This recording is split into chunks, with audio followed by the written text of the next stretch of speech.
നന്ദി സംഘികളെ നന്ദി. വേടന്റെ റാപ്പ് സംഗീതം അങ്ങ് ചിക്കാഗോയിൽ വരെ എത്തിച്ച് അവിടുത്തെ സായിപ്പും മദാമ്മമാര് വരെ ആ റാപ്പ് സംഗീതത്തിനൊത്ത് നൃത്തം വയ്ക്കാൻ അവസരമുണ്ടാക്കിയതിന് സംഘികൾ എന്തിനെ എതിർക്കുന്നോ അത് ഈ നാട് മാത്രമല്ല അങ്ങ് ചിക്കാഗോയിലുള്ള മലയാളികൾ വരെ ഏറ്റെടുക്കും.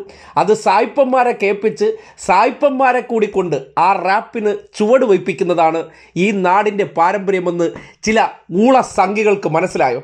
എന്തായാലും മലയാളിയായ ലക്ഷ്മി നായരുടെ മകൻ്റെ വിവാഹ ചടങ്ങിലാണ് ഈ കാണുന്ന ദൃശ്യം.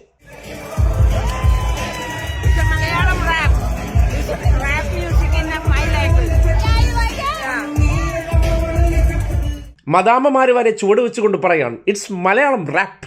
അവർക്ക് പോലും അതങ്ങോട്ട് ആസ്വദിക്കാൻ പറ്റി.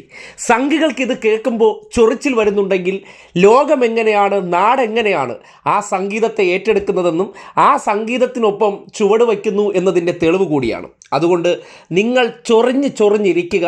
വേടൻ ആ ചൊറിച്ചിൽ കൊണ്ട് ഓരോ പടി നിങ്ങൾ സംഘികളുടെ തോളിൽ ചവിട്ടി തന്നെ ഈ നാടിൻ്റെ മുന്നിൽ തല ഉയർത്തി നിൽക്കാൻ പോവുകയാണ്. നിങ്ങൾ എന്തിനെങ്കിലും എതിർത്ത് കഴിഞ്ഞാൽ ഈ നാട് മുഴുവൻ അതിനെ എതിർക്കുമെന്നുള്ള ആ മൂഢചിന്തയുണ്ടല്ലോ കൈ വെച്ചിരുന്നാൽ മതി. പാവപ്പെട്ടവരായിട്ടുള്ള കുറേ പിന്നോക്കക്കാരെ വിശ്വാസത്തിൻ്റെ മറ പിടിച്ച് ക്ഷേത്രത്തിൽ വരുമ്പോൾ അവരുടെ ഉള്ളിലേക്ക് വിഷം കുത്തിവെച്ച്